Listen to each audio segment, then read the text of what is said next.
Hello friends, मैं हूं मिथिलेश कुमार और आपका स्वागत करता हूं बिहार पैरामेडिकल के most trusted YouTube channel PPI tutorial पे। तो आप सभी बच्चों को सबसे पहले गुड इवनिंग। बहुत सारे स्टूडेंट्स हमारे साथ जुड़ चुके हैं, सभी को गुड इवनिंग। तो आज हम लोग बायोलॉजी के कुछ इंपॉर्टेंट क्वेश्चंस करने वाले हैं जो कि आपके बिहार पैरामेडिकल 2023 के एग्जाम एंट्रेंस एग्जाम के पॉइंट ऑफ व्यू से काफ़ी इंपॉर्टेंट होने वाला है। और जितने भी एमसीक्यूज करेंगे, जितने भी मल्टीपल चॉइस क्वेश्चंस करते हैं, हम लोग ऑब्जेक्टिव क्वेश्चंस करते हैं, आपको पता है कि मैं सिर्फ क्वेश्चन नहीं करवाता हूं बल्कि क्वेश्चन के साथ बहुत सारे कॉन्सेप्ट्स भी क्लियर करता हूं।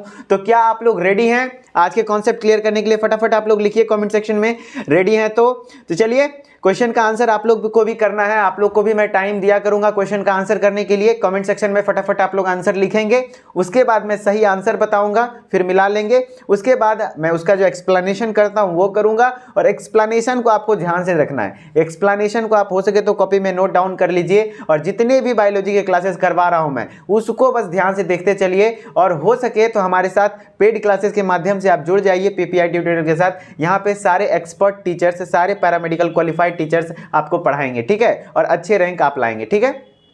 चलिए आज का क्लास हम लोग स्टार्ट करते हैं। पहला क्वेश्चन है हमारा, यूरेसिल किससे संबंधित है?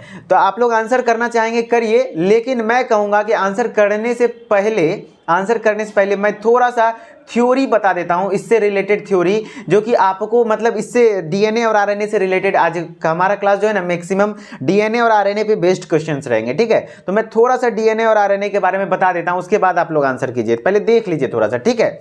देखिए जो डीएनए होता है, आप सुने होंगे डीएनए का फुल फॉर्म क्या होता है? Deoxy ribo nucleic acid. क्या होता है? Deoxy ribo nucleic acid. RNA का फुल फॉर्म क्या होता है सर? Ribo nucleic acid. क्या होता है? Ribo nucleic acid.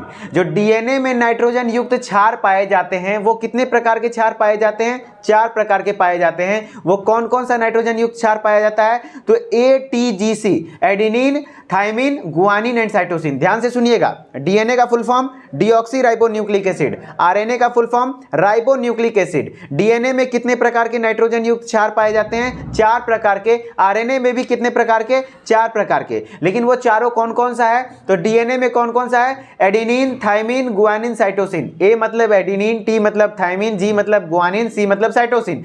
जबकि आरएनए में भी सेम होता है, बस थाइमिन की जगह क्या आ जाता है? यूरेसिल। जैसे देखिए यहां पे दिख रहा है ना एटीजीसी, तो यहां पे वही यू हो जाएगा, एयूजीसी। तो एडेनिन, यूरासिल, गुआनिन, साइटोसिन। बस अंतर इतना ही है कि डीएनए में थाइमिन होता है, आरएनए में यूरासिल होता है। और इसी अंतर पे कई बार आपके एग्जाम में क्वेश्चन आया है। डीसीईसी जिसको बिहार पैरामेडिकल कहते हैं, बीसीईसी जिससे कि बैचलर डिग्री में एडमिशन मिलता है, उसमें भी इस पॉइंट से काफी क्वेश्चन आया है। तो मैं बताऊंगा, दिखाऊंगा प्रीवियस ईयर क्वेश्चंस। मैंने कुछ बीसीसी के प्रीवियस ईयर क्वेश्चंस आपके सामने लाया है, आज दिखाऊंगा, जो कि आप खुद आंसर कर पाएंगे। तो ध्यान से सुनिएगा। यूरेसिल और थाइमिन पे बहुत लोग कंफ्यूज होते हैं। डीएनए में थाइमिन पाया जाता है, यूरेसिल आरएनए में पाया जाता है, ठीक है। डीएनए डबल हेलिकल होता है, यानी द्विसूत्री संरचना है। देखिए एक ये है, एक ये है, फिर ये दूसरा है। ये द्विसूत्री संरचना है, जबकि आरएनए सिंगल स्ट्रैंडेड होता है। क्या होता है? सिंगल स्ट्रैंडेड होता है। फिर 2 लाइन याद रखिएगा। सबसे पहला जेनेटिक मटेरियल, सबसे पहला आनुवंशिक पदार्थ जो हुआ था वो कौन था?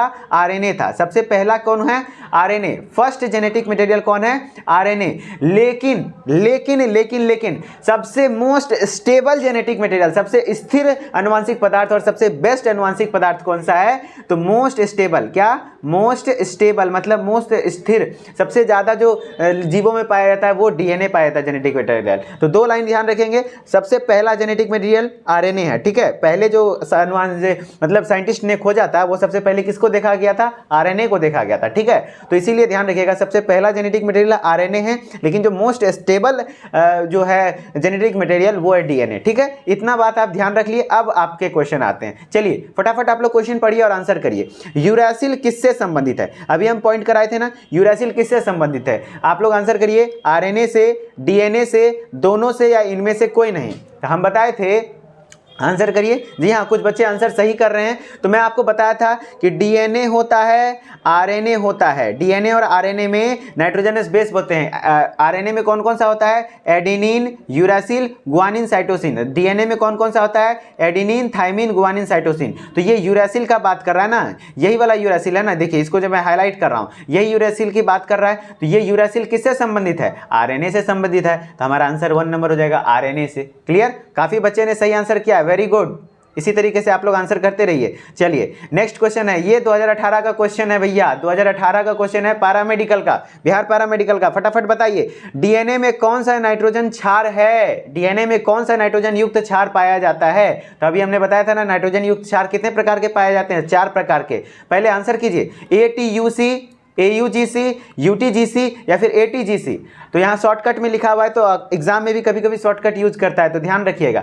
तो कई सारे बच्चे ऑप्शन नंबर 4 से टिक कर रहे हैं। जी हाँ, सही है, ATGC, adenine, thymine, guanine, cytosine. इसको छांटने का तरीका पता है? अगर कहीं भी यूरेसिल दिख जाए, इसका मतलब वो आरएनए है, इसका मतलब वो आरएनए है। तो भैया ये यूरेसिल है तो खत्म, कहानी खत्म हो गया, वो आरएनए वाला बात आ गया, यहाँ आरएनए वाला बात आ गया। इसमें भी यूरेसिल, इसमें भी यूरेसिल है, मतलब वो डीएनए हो ही नहीं सकता है, तो खत्म कहानी। तो इसमें यूरासिल नहीं है, मतलब ATGC है, तो डीएनए हो गया। ठीक है, चलिए नेक्स्ट क्वेश्चन है हमारा, निम्नलिखित में से कौन सा नाइट्रोजन युक्त क्षार आरएनए में मौजूद नहीं होता है? बताइए, आरएनए में कौन सा नाइट्रोजन युक्त क्षार नहीं पाया जाता है? 2021 बीसीसी का क्वेश्चन, बीसीसी का क्वेश्चन है कि निम्नलिखित में से कौन सा नाइट्रोजन युक्त क्षार आरएनए में मौजूद नहीं होता है। तो वही बात हो गया, आरएनए में कौन सा, पहले तो होता किसमें कौन सा, ये याद रहना चाहिए। बताइए तो आप लोग, डीएनए में कौन कौन सा होता है? ATGC, adenine, thymine, guanine, cytosine. RNA में कौन सा होता है? बताइए, AUGC। तो कौन सा आरएनए में मौजूद नहीं है? ऐसे देख के बताइए। अच्छा चलिए, इतना मैं लिख दिया ना हिंट्स, आप लोग पहले आंसर कीजिए। आंसर कीजिए, थाइमिन, यूरासिल, एडेनिन या गुआनिन, फटाफट आंसर कीजिए। तो जी हाँ, कुछ बच्चे सही आंसर कर रहे हैं कि कौन सा नाइट्रोजन क्षार आरएनए में मौजूद नहीं होता है। तो भैया A भी होता है, G भी होता है, C भी होता है, बस अलग से कौन सा नहीं होता है? थाइमिन नहीं होता है ना।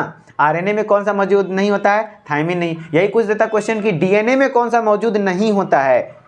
तो यूरासिल मौजूद नहीं होता है। अक्सर देखिएगा जो आजकल का क्वेश्चन का ट्रेंडिंग है, वो ये नहीं पूछता है कौन सा पाया जाता है, ये पूछता है कौन सा नहीं पाया जाता है। समझे? तो आपको उसके लिए तैयार होना है। ठीक है, स्मार्ट वे में पढ़िए, जैसा क्वेश्चन एग्जाम में आता है वैसा। और बिहार पैरामेडिकल में सबसे चैलेंजिंग होता है साइंस पोर्शन। जिस बच्चा का साइंस अच्छा हो जाता है, वो बच्चा टॉप 100, टॉप 500 के रैंक में अंदर आ जाता है। और अगर लड़की है तो उसको GNM बढ़िया कॉलेज में मिलता है, और लड़का है तो फार्मेसी मिल जाता है, OT मिल जाता है, लैब टेक्नीशियन मिल जाता है बढ़िया मेडिकल कॉलेज में। समझे?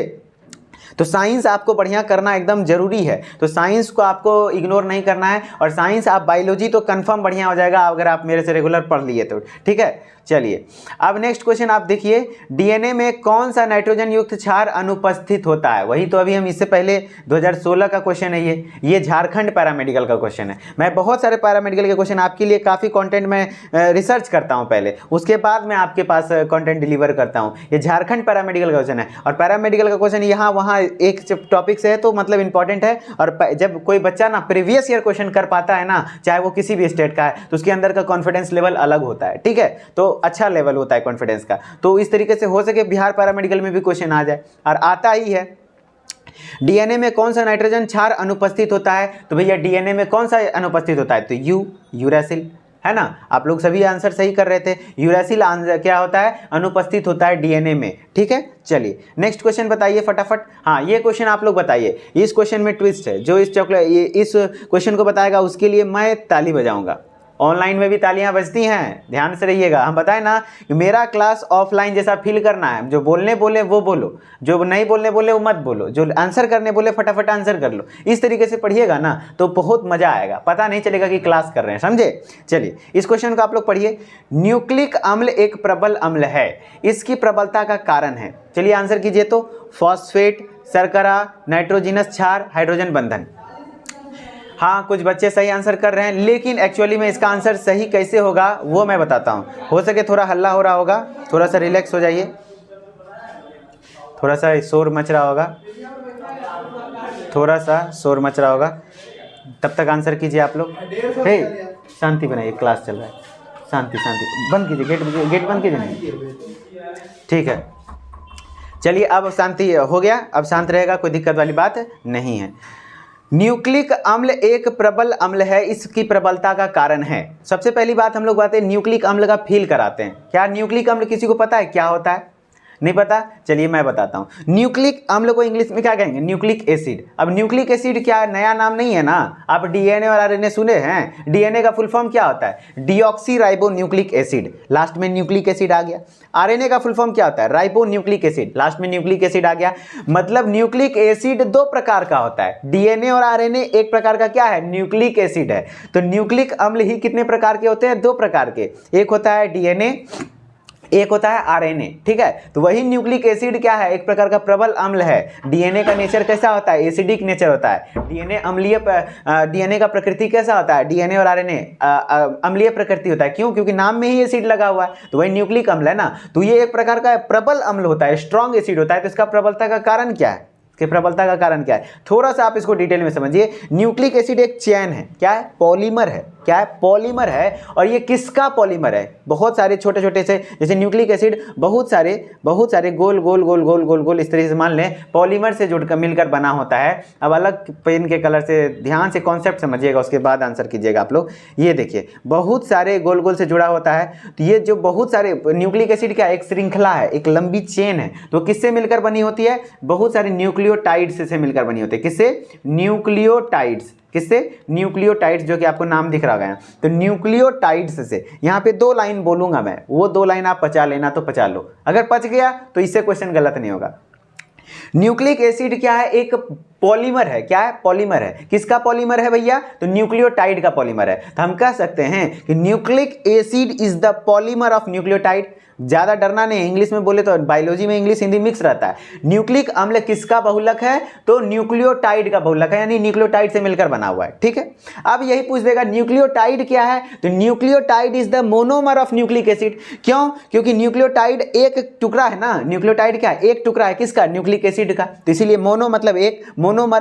तो न्यूक्लियोटाइड क्या है? मोनोमर है। किसका? न्यूक्लिक एसिड का। जबकि एक लाइन ये हो गया, nucleotide is the monomer of nucleic acid, ठीक है। अब हम लोग बात करेंगे दूसरा line, nucleic acid is the polymer of nucleotide. Clear? Nucleic acid किसका बहुलक है? न्यूक्लियोटाइड का बहुलक है। न्यूक्लियोटाइड क्या है? तो एक मोनोमर है। किसका? न्यूक्लिक एसिड का, ठीक है। ये इतना समझ में आ गया। अब जो न्यूक्लियोटाइड होता है, ध्यान रखिएगा, यही चाहे लिखा हुआ है मोनोमर ऑफ न्यूक्लियोसाइड। कोई दिक्कत? क्योंकि न्यूक्लिक एसिड एक चेन है जिसमें कि बहुत सारा मोनोमर लगा हुआ है, ठीक है। चलिए, बहुत सारा मोनोमर लगा हुआ है, उस मोनोमर का नाम क्या है? न्यूक्लियोटाइड है। अब न्यूक्लियोटाइड बना कितने चीज से होता है? तीन कंपोनेंट से। थोड़ा सा मैं जूम कर देता हूं इसको, थोड़ा आपको सहूलियत होगा देखने में। जी हाँ, इसको अगर जूम करते हैं तो देखिए न्यूक्लियोटाइड जो होता है ना, वो तीन कंपोनेंट से मिलकर बना होता है। कितने कंपोनेंट से? तीन कंपोनेंट। उसमें एक कंपोनेंट होता है फॉस्फेट, जो कि इसका स्ट्रक्चर दिख रहा होगा आपको, ये फॉस्फेट, जिसको कि PO4 स्ट्रक्चर, ध्यान नहीं रखना, बस दिखाने के लिए आपको दे दिए PO4-2। एक होता है पेंटोज सुगर, जो कि ये है सुगर भी दो प्रकार के होते हैं। एक होता है राइबोज, दूसरा होता है डीऑक्सी राइबोज। राइबोज शुगर किसमें पाया जाएगा? डीएनए आरएनए में। देखना नाम है ना, राइबो न्यूक्लिक एसिड, यानी राइबोज शुगर किसमें पाया जाएगा? आरएनए में। डीऑक्सी राइबो न्यूक्लिक एसिड यानी डीएनए में। डीऑक्सी नाम ही है, तो डीऑक्सी राइबोज किसमें? डीएनए में। और नाइट्रोजन युक्त क्षार। तो तीन चीज पाया जाता है न्यूक्लियोटाइड में। न्यूक्लियोटाइड किससे मिलकर बनाता है? तीन चीजों से। तो उस तीनों में से किसके कारण क्या होता है? न्यूक्लिक एसिड एक प्रबल अम्ल हो जाता है, तो फॉस्फेट ग्रुप के कारण। अगर फॉस्फेट ग्रुप प्रेजेंट है तो इस कारण से ये क्या है? एक हाईली एसिडिक हो जाता है, प्रबल स्ट्रॉन्ग एसिड हो जाता है, ठीक है। न्यूक्लिक अम्ल प्रबल अम्ल है, किसके कारण? फॉस्फेट ग्रुप के कारण। मैं क्या क्या बोल रहा हूं ध्यान से सुनिएगा। न्यूक्लिक एसिड लंबी श्रृंखला है, किसका? एक बहुलक है, किसका? न्यूक्लियोटाइड्स का, ठीक है। न्यूक्लियोटाइड मोनोमर है, किसका? न्यूक्लिक एसिड का, ठीक है। उसके बाद क्या? न्यूक्लियोटाइड कितने चीजों से मिलकर बना होता है? तीन चीजों से मिलकर बना होता है। कौन कौन सा भैया? फॉस्फेट ग्रुप, पेंटोज सुगर जिसको शर्करा कहते हैं, पेंटोज शर्करा, उसके बाद नाइट्रोजिनस बेस जिसको नाइट्रोजन युक्त क्षार कहते हैं। अब वो जो फॉस्फेट ग्रुप के कारण क्या होता है? न्यूक्लिक एसिड प्रबल अम्ल होता है। फिर पेंटोज शुगर जो होता है शर्करा, वो आरएनए में पाया जाने वाला कौन सा है? राइबोज शर्करा। डीएनए में पाया जाने वाला शर्करा कौन सा है? डीऑक्सी राइबोज शर्करा। ठीक है। फिर नाइट्रोजनस बेस, नाइट्रोजन युक्त क्षार हम बताए थे डीएनए में 4 प्रकार का पाया जाता है। कौन कौन सा? Adenine, thymine, guanine, cytosine. और आरएनए में कौन सा पाया जाता है? Adenine, uracil, guanine, cytosine. तो इस तरीके से मेरा नाइट्रोजनस बेस भी हो गया। ठीक है। अब चलिए, हाँ, अब एक कॉन्सेप्ट याद रखिएगा, न्यूक्लियोटाइड और न्यूक्लियोसाइड में डिफरेंस पूछता है, ये लाइन याद रखिएगा, क्वेश्चन में आया हुआ है क्वेश्चन में कि न्यूक्लियोटाइड और न्यूक्लियोसाइड में डिफरेंस क्या है। हम बताए थे न्यूक्लियोटाइड कितने चीज से मिलकर बना होता है? 3 चीज से। क्या? फॉस्फेट ग्रुप होगा, शुगर होगा जो पेंटोज शुगर होगा, और बेस होगा। ठीक है। और क्या होगा? बेस होगा, यानी क्षार होगा। कौन सा? नाइट्रोजन युक्त क्षार। ये न्यूक्लियोटाइड है। लेकिन न्यूक्लियोसाइड में यदि न्यूक्लियोसाइड बनाना है तो फॉस्फेट ग्रुप हटा दीजिए। फॉस्फेट ग्रुप हट गया ना, देखिए बेस और शुगर तो रहेगा लेकिन फॉस्फेट ग्रुप नहीं रहेगा, तो उसको न्यूक्लियोसाइड कह देंगे। तो न्यूक्लियोटाइड और न्यूक्लियोसाइड में डिफरेंस समझ में आ गया। न्यूक्लियोटाइड किसको कहेंगे? यदि 3 चीज है, पेंटोज शुगर है, बेस है, बेस कौन सा? नाइट्रोजन युक्त बेस यानी नाइट्रोजन युक्त क्षार है, और फॉस्फेट ग्रुप है, तो मतलब वो क्या है? मतलब वो क्या है? शुगर है। तो ये तीनों चीज है तो वो न्यूक्लियोटाइड है। लेकिन फॉस्फेट ग्रुप नहीं है और 2 चीज है, पेंटोज शुगर है प्लस बेस है, तो मतलब वो क्या है? न्यूक्लियोसाइड है। क्लियर? चलिए अब नेक्स्ट क्वेश्चन पढ़िए और आंसर कीजिए। राइबोज तथा डीऑक्सीराइबोज किस श्रेणी के अंतर्गत आते हैं? तभी हम बताए थे राइबोज और डीऑक्सीराइबोज क्या है? शर्करा है ना, शर्करा है। आरएनए में पाए जाने वाला शर्करा को राइबोज कहते हैं, डीएनए में पाए जाने वाले को डीऑक्सीराइबोज कहते हैं। ठीक है। तो ये किस प्रकार का, किस श्रेणी के अंतर्गत पाया जाने वाली शर्करा है, तभी आपको ये समझना होगा। तो देखिए, कोई भी एसिड है, कोई भी शुगर है, उसके श्रेणी कैसे जानते हैं कि किस श्रेणी के अंतर्गत आता है? तो उसमें संख्या गिनते हैं, किसका? कार्बन का संख्या गिनते हैं। तो ये राइबोज का स्ट्रक्चर है, ये डीऑक्सीराइबोज का स्ट्रक्चर है। आप देख रहे होंगे कार्बन का संख्या गिना हुआ है 1 2 3 4 5, 1 2 3 4 5। तो दोनों एक प्रकार का क्या है? पेंटोज शुगर है। तो आंसर क्या हो जाएगा? पेंटोज हो जाएगा। दोनों एक प्रकार का क्या है? Pentose sugar. यहाँ तो पूरा अच्छे से लिखा हुआ भी था, देखिए मैं जो बताया था कि यहाँ पेंटोज शुगर, देखिए लिखा हुआ था ना, पेंटोज शुगर, यानी 5वीं श्रेणी का शर्करा है। कौन? राइबोज तथा डीऑक्सीराइबोज किस श्रेणी के अंतर्गत आता है? 5वीं श्रेणी के अंतर्गत आता है। क्लियर हुआ? सब चीज समझ में आ रहा है ना कि आप लोग आंसर कुछ बच्चे सही करे थे, लेकिन एक्चुअली में मेरा कॉन्सेप्ट ये था कि राइबोज नाम में ही छिपा हुआ है, राइबो न्यूक्लिक एसिड। तो राइबोज शुगर किस में पाया जाएगा? आरएनए में। डीऑक्सीराइबोज किस में पाया जाएगा? डीएनए में। भाई हिम्मत मत हारना, कहने ना, हिम्मत मत हारना। अगर जो लगे रहोगे तो बहुत कुछ सीख जाओगे, बीच में छोड़ के जाओगे तो फिर खत्म कहानी। तो कहता है ना, मंजिलें उन्हें नहीं मिलती जिनके ख्वाब बड़े होते हैं। मंजिलें उन्हें नहीं मिलती जिनके ख्वाब बड़े होते हैं, मंजिलें तो उन्हें मिलती है जो जिद पर अड़े होते हैं। तो एक बार जिद कर लिया है ना कि एक government college, top most government college से आपको एक अच्छे से कोर्स को करना है, तो आपको पढ़ना होगा। ठीक है, तो पढ़ते रहिए। चलिए नेक्स्ट क्वेश्चन है हमारा, थोड़ा सा मैं इसको जूम आउट कर लूँ। नहीं, ठीक है, ठीक, हाँ ठीक है, यही सही था। साइटोसिन एवं गुआनिन के बीच हाइड्रोजन बंधन की संख्या कितनी होती है? साइटोसिन एवं गुआनिन हम फर्स्ट स्लाइड में ही बताए थे कि डीएनए में पाया जाने वाला एडेनिन थाइमिन से जुड़ता है, गुआनिन साइटोसिन से जुड़ता है। तो एडेनिन और थाइमिन के बीच जो जुड़ता है वो कितना बॉन्ड होता है? Double bond. और गुआनिन और साइटोसिन के बाद जो जुड़ता है कितना बॉन्ड? Triple bond. तो अब आप लोग आंसर कीजिए, साइटोसिन एवं गुआनिन के बीच हाइड्रोजन बंधन की संख्या कितनी होती है? तो भैया 3 होती है। कितनी होती है? 3 होती है। ठीक है। और अब आपके लिए एक चैलेंजिंग सवाल, बताइए, जो ये बॉन्ड है यहाँ पे दिख रहा होगा, डीएनए में ए और टी के बीच डबल बॉन्ड है, जी और सी ट्रिपल बॉन्ड है। ठीक है, ये तो पता चल गया। जो बच्चा ये बताएगा मान जाएंगे उसको हम, वो लिखिए कमेंट में कि ये जो नाइट्रोजन युक्त क्षार है, एडेनिन थाइमिन क्या है? नाइट्रोजन युक्त क्षार है। ये जो नाइट्रोजन युक्त क्षार है वो आपस में किस बंधन के द्वारा जुटे हुए हैं? डबल बॉन्ड तो है। डबल बॉन्ड किस प्रकृति का है? तो हाइड्रोजन बॉन्ड है। किस प्रकृति का है? हाइड्रोजन बॉन्ड का है। ट्रिपल बॉन्ड तीनों यहाँ क्या है? हाइड्रोजन बॉन्ड है। ये भी पूछता है कि जो डीएनए होता है उसमें जो आपस में नाइट्रोजन युक्त क्षार जुड़े होते हैं वो किस प्रकृति के बंधन के द्वारा जुड़े होते हैं? तो हाइड्रोजन बॉन्ड के द्वारा जुड़े होते हैं। किस बंधन के द्वारा? हाइड्रोजन बॉन्ड के द्वारा। समझे? चलिए नेक्स्ट क्वेश्चन हम लोग आते हैं, फटाफट आप लोग आंसर कीजिए। आरएनए निम्नलिखित में से किसका आनुवांशिक पदार्थ है? बताइए, आंसर कीजिए। प्रोकैरियोटिक का, यूकैरियोटिक का, टीएमबी का, इकोलाई का? बताइए। सिर्फ RNA as a genetic material, ऐसा नहीं बोल रहा है कि डीएनए आरएनए दोनों है तो उसका आंसर टिक कर दीजिए, नहीं, सिर्फ आरएनए किस में है? तो भैया आपका आंसर हो जाएगा टोबैको मोजाइक वायरस यानी टीएमबी। टीएमबी का फुल फॉर्म क्या होता है? Tobacco mosaic virus. क्या? Tobacco mosaic virus. उसमें सिर्फ आरएनए पाया जाता है एज ए जेनेटिक मटेरियल। जैसे कि मैं थोड़ा सा इसको जूम करके दिखाता हूं आपको, अगर आप गौर कर रहे होंगे तो यहाँ पे आपको दिख जाएगा कि ये देखिए 3 वायरस मैं दिखा रहा हूँ, 3-4 वायरस बता देता हूँ, उसका जेनेटिक मटेरियल ध्यान रख लीजिए, वो एग्जाम में आएगा। ये है टोबैको मोज़ेक वायरस, TMV, है ना। देखिए TMV का full form tobacco mosaic virus, इस प्रकार से उसका शेप होता है, NCERT में दिया हुआ है। इसका देखिए जेनेटिक मटेरियल क्या है, RNA है, दिख रहा ना, जेनेटिक मटेरियल क्या है, RNA है और बहुत सारे कैप्सिड पाया था। इसका कोई लेना देना नहीं है, आपको याद नहीं रखना, मैं नहीं याद कर रखना कि टोबैको मोज़ेक वायरस में RNA होता है। फिर एडिनो वायरस एक होता है जिसमें कि DNA जेनेटिक मटेरियल होता है। क्या होता है, एडिनो, देखिए डी नामे में आ गया तो DNA, ठीक है।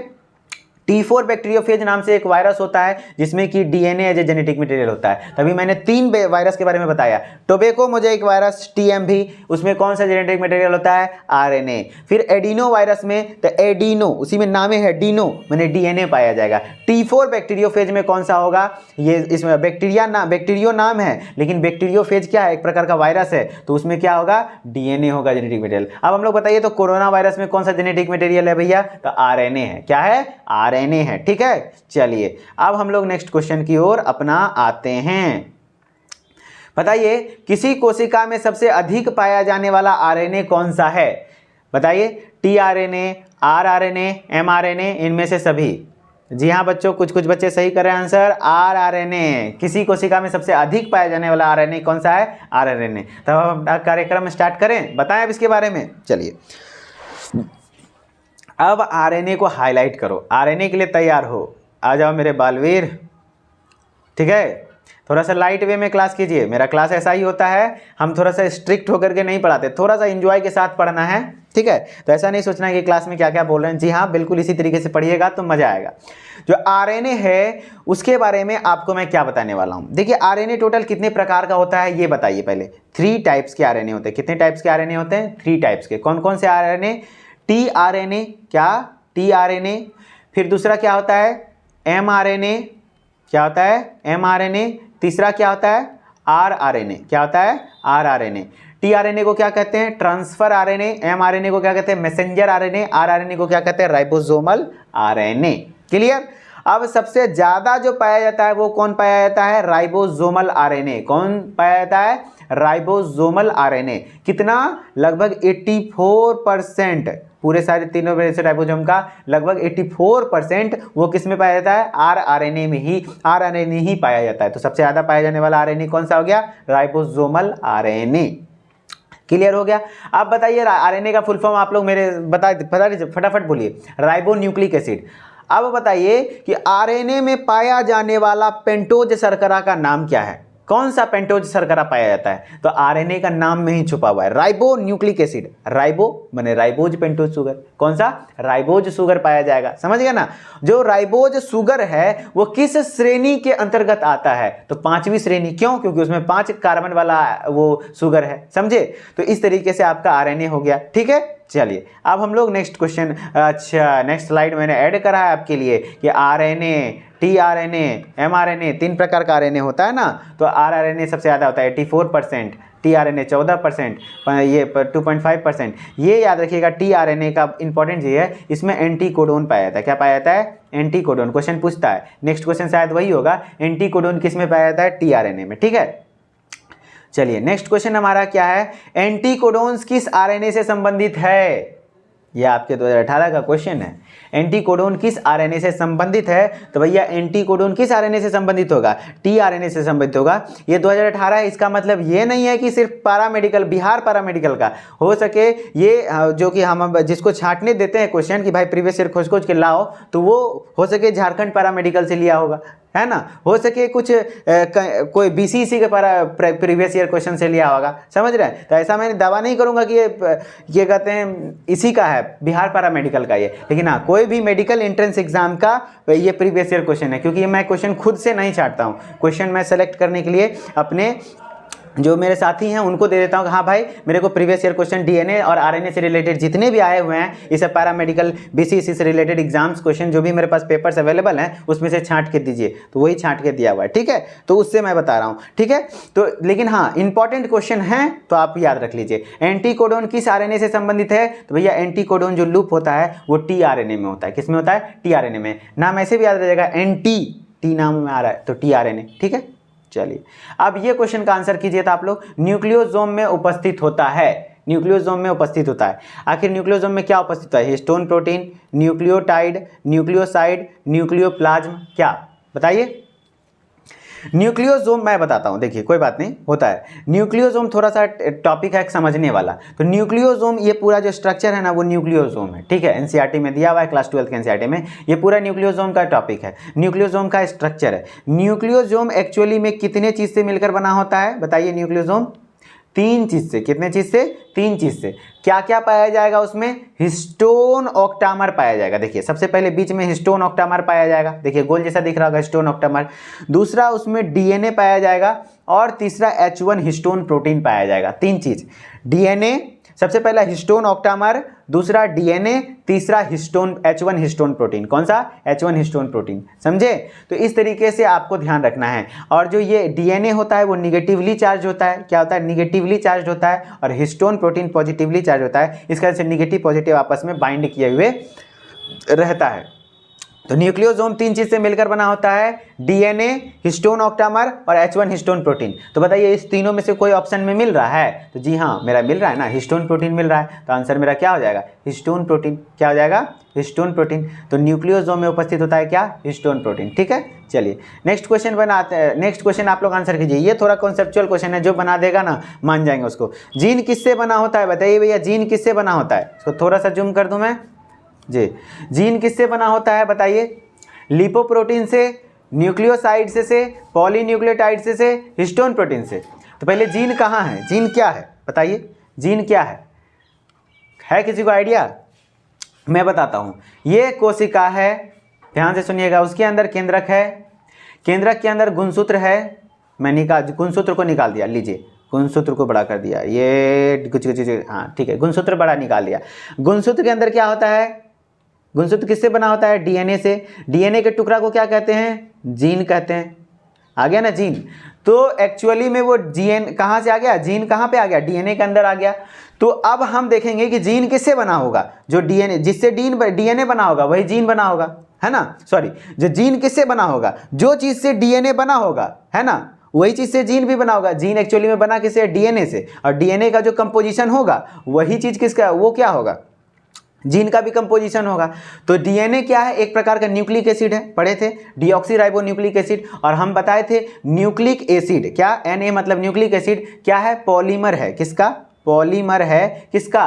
न्यूक्लियोटाइड का। किसका? न्यूक्लियोटाइड का। न्यूक्लियोटाइड का पॉलीमर है। और न्यूक्लियोटाइड के पॉलीमर ऑफ न्यूक्लियोटाइड को शॉर्टकट में हम लोग पॉलीन्यूक्लियोटाइड कहते हैं। क्या कहते हैं? पॉलीन्यूक्लियोटाइड। तो क्या हो गया? पॉलीन्यूक्लियोटाइड। तो पॉलीन्यूक्लियोटाइड समझ रहे हैं ना। तो जीन किससे बना होगा? पॉलीन्यूक्लियोटाइड से, ठीक है। तो ये है पॉलीन्यूक्लियोटाइड, समझ रहे हैं ना। तो इस लेवल का साइंस आपके एग्जाम में, मैं ऐसा नहीं कि हाई लेवल पढ़ा रहा हूं, आपके एग्जाम में आता है और लोग सिर्फ आंसर टिक करवाते हैं, ठीक है। जो पैरामेडिकल का चैनल मैं देख रहा हूं, जितना भी मैंने पीपीआई ट्यूटोरियल को ज्वाइन करा, इसके पीछे एक रीजन है। यहाँ क्वालिटी एंड ट्रस्ट मैं देखा कि जेन्युइन कंटेंट प्रोवाइड करा जा रहा है। यहाँ पे बच्चों को ये नहीं फुसलाया जा रहा है कि भाई यही पढ़ लो बस यही आ जाएगा। नहीं भाई, ऐसा नहीं है, यही नहीं आ जाएगा। आपको कॉन्सेप्ट समझना होगा, ठीक है। खास करके साइंस वाले पोर्शन हार्ड होता है। और जो बच्चा साइंस क्लियर कर लिया उसका रैंक अच्छा आएगा। देखिए सिलेक्शन आपका और सब्जेक्ट से हो जाएगा बिहार पैरामेडिकल में, 210 215 नंबर आ जाएंगे। लेकिन जो रैंक मारेगा वो मारेगा आपका किस? कौन? साइंस, समझे। क्योंकि साइंस में अक्सर बच्चा छट जाता है। क्योंकि जो बिहार पैरामेडिकल में ना जनरल कंपटीशन वाले बच्चे फाइट करते हैं अक्सर। जो 12th वाले बच्चे होते हैं पिछड़ जाते हैं। और वो जनरल कंपटीशन जो तैयारी किया हुआ है उसका निकल जाता है। क्यों? क्योंकि उनका मैथ जीके अच्छा होता है। तो भैया 12th वाले बच्चे, तुम तो हाल फिलहाल में साइंस पढ़ के आए, तुम 25 साइंस में 20-22 मार दो, खत्म कहानी। यहीं पे विकेट हो जाएगा उन लोग का। अगर तुम्हारा जीके मैथ तो इजी रहता है, मैथ सबको ही बना लेते हैं, जीके हल्का फल्का आप लोग भी मार लोगे। अगर जो साइंस 25 में से 20 को सही हो गया, तुम्हारा रैंक ऐसे ही आगे आ जाएगा, समझ रहे हो। तो इस तरीके से पढ़ोगे ना तो आ जाएगा रैंक, कोई बात नहीं है। आपको आराम से पेड क्लासेस के माध्यम से भी जुड़ के तैयारी कर लीजिए, हो जाएगा सिलेक्शन। जीन किससे बना होता है? पॉलीन्यूक्लियोटाइड से। जीन है क्या? पता चल गया। कोशिका है, कोशिका के अंदर केंद्रक है, केंद्रक के अंदर क्रोमोजोम है, क्रोमोजोम को गुणसूत्र कहते हैं। गुणसूत्र किससे बना होता है? डीएनए और आरएनए से। डीएनए एक प्रकार का क्या है? न्यूक्लिक एसिड है। न्यूक्लिक एसिड क्या है? पॉलीमर ऑफ न्यूक्लियोटाइड है। पॉलीमर मतलब क्या? बहुलक। किसका? न्यूक्लियोटाइड का। तो न्यूक्लियोटाइड के मतलब पॉलीमर ऑफ न्यूक्लियोटाइड को एक वर्ड में क्या कहेंगे? पॉलीन्यूक्लियोटाइड। तो जीन किससे बनाता है? पॉलीन्यूक्लियोटाइड से, समझ गए। ये है लेवल। चलिए नेक्स्ट है हम लोग का क्वेश्चन, निम्न में कौन सा प्रारंभिक कूट है? Initial codon. इसको इंग्लिश में क्या कहते हैं? Initial codon. अब कोडोन क्या होता है ये मत समझो, ध्यान, क्वेश्चन कोडोन से क्या आता है? प्रारंभिक कूट कौन सा है, स्टॉप कोडोन यानी अंतिम कूट कौन सा है, और प्रारंभिक कूट में कौन किसको कोड करता है, कौन से अमीनो एसिड को। अब ये कुछ समझ में नहीं आ रहा होगा, अगर समझ में आ रहा है तो आंसर कीजिए, नहीं तो रुकिए, इस क्वेश्चन को लिए रुकिए, हम बताते हैं। देखिए इनिशियल कोडोन दो गो होता है, कौन सा? दो गो, एक होता है AUG, एक होता है GUG। होता तो AUG ही है, लेकिन एक्सेप्शनल केस में यदि AUG अवेलेबल नहीं है तो GUG भी इनिशियल कोडोन के जैसा काम कर लेता है। तो अगर ऑप्शन में AUG GUG दोनों मिल जाए तो आपको आंसर AUG ही को ही टिक करना है, ठीक है, AUG को। लेकिन अगर जो ऑप्शन में AUG नहीं मिले, GUG है तो GUG टिक कर दीजिएगा, ठीक है। तो इनिशियल कोडोन कौन सा है? AUG है। AUG यहाँ पे आंसर मिल गया आपको सीधा सीधी। निम्नलिखित में कौन सा प्रारंभिक कूट है? AUG। अब जो AUG के बारे में जानना है वो क्या जानना है, मैं कलर चेंज करके बता देता हूँ। जो AUG है वो एक प्रकार का इनिशियल कोडोन है, और ये किसको कोड करता है? तो मिथियोनिन नाम के एमिनो एसिड को, METHIONINE, मिथियोनिन नाम के एमिनो एसिड को। किसको? मिथियोनिन नाम के अमीनो एसिड को कोड करता है कौन? AUG codon. कौन? AUG codon. फिर GUG किसको करता है? वेलिन, VALIN, वेलिन नाम के अमीनो एसिड को, ठीक है। तो GUG वेलिन को करता है, AUG मिथियोनिन को करता है। इनिशियल कोडोन हो गया। अब हम लोग बात करते हैं terminal codon. Terminal codon, stop codon या फिर अंतिम कूट, सब वही चीज हुआ, ठीक है, जो कि काम स्टार्ट, वो इनिशियल कोडोन स्टार्ट करता है, इनिशियल कोडोन स्टार्ट करता है, जबकि प्रारंभिक कूट, ये जो टर्मिनल कोडोन है वो एंड करेगा, ठीक है। ये एक्चुअली में प्रोटीन सिंथेसिस जब हो रहा होता है ना, तो उस समय कोडोन का जरूरत पड़ता है एमिनो एसिड को कोड करने के लिए। तो एंड कौन करता है? Terminal codon. इसी को स्टॉप कोडोन भी कहते हैं। हम इनिशियल कोडोन कितना बताएं? दो। कौन कौन सा? AUG या फिर GUG, ठीक है, जो मिल जाए उससे काम हो जाएगा, लेकिन ज़्यादा प्रायोरिटी किसको देना है? AUG को। लेकिन जो टर्मिनल कोडोन होते हैं, स्टॉप कोडोन होते हैं, जो कि बंद करने के काम आते हैं, वो 3 होते हैं। कितने? 3 होते हैं। वो कौन कौन सा है? UAA, ध्यान से आइए, UAG, UGA। बोलिएगा सर जी याद होगा? हाँ, याद होगा, कैसे याद होगा? तभी हम तुरंत याद करा देते हैं। कौआ उड़ मैना उड़ वाला पढ़े हो बचपन में? कौआ उड़ मैना उड़, हाँ, तो उस पर ध्यान रखना। देखो अभी हम तुरंत उड़वाएंगे। उल्लू उड़ता है, बताइए तो। जी हाँ, उड़ता है। तो इसका ट्रिक है उल्लू आया, उल्लू आया, UAA, उल्लू आया, ठीक है। उल्लू आ गया, UAG, उल्लू गया, UGA। हम तो ऐसे याद रखें भैया, उल्लू आया, उल्लू आ गया, उल्लू गया।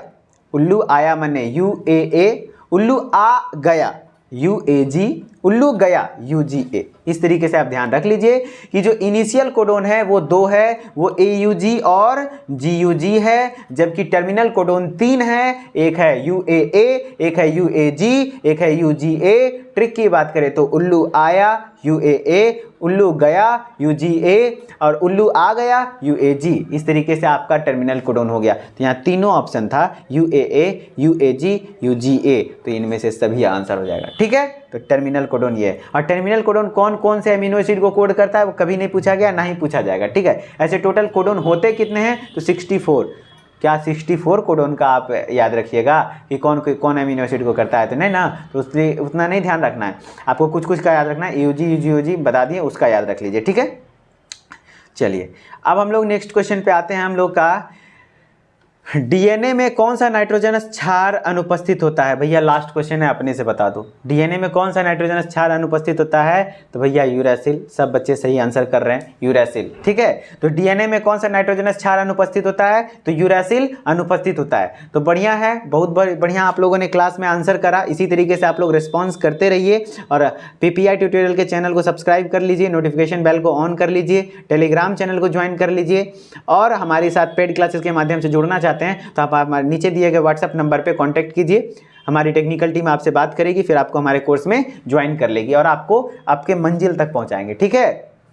चलिए मिलते हैं नेक्स्ट क्लास में। आशा करते हैं कि आप लोग बढ़िया से हर एक सब्जेक्ट को पढ़ रहे होंगे। और आप लोगों को ये बायोलॉजी का क्लास कैसा लगा एक बार कमेंट सेक्शन में जरूर लिख दीजिएगा। अगर अच्छा लगा हो तो लिखिएगा अच्छा, अगर खराब लगा हो तो खराब लिखिए। कुछ सुधार करना हो तो वो भी बताइए कि सर ये सुधार कर दीजिए, मैं वो भी ट्राई करूंगा सुधार करने का, ठीक है। क्योंकि वो चीज़ें लिखना जरूरी होता है, क्योंकि हम आपसे ना मिल पाते हैं, ना आप हमसे मिल पाते हैं, ना हम आपके मन के बात को जान पाते हैं, ना आप हमारे मन के बात को जान पाते हैं। हम जितना बोलना चाहते हैं आप बोल लेते हैं, लेकिन आप तो तो आपका मन का बात, मेरा तो मन का बात आप तक पहुंच जाता है, लेकिन आपके मन का बात पहुंचने का साधन है कमेंट। तो आपको अगर कोई डाउट है तो कमेंट सेक्शन कर लीजिए, रिप्लाई मिल जाएगा जरूर। कोई लेक्चर अच्छा लगा तो जरूर लिखिए, उससे मोटिवेशन मिलता है ताकि मैं आपके लिए और भी अच्छे लेक्चर्स रिकॉर्ड कर पाऊँ। ठीक है, चलिए तब तक के लिए बाय बाय।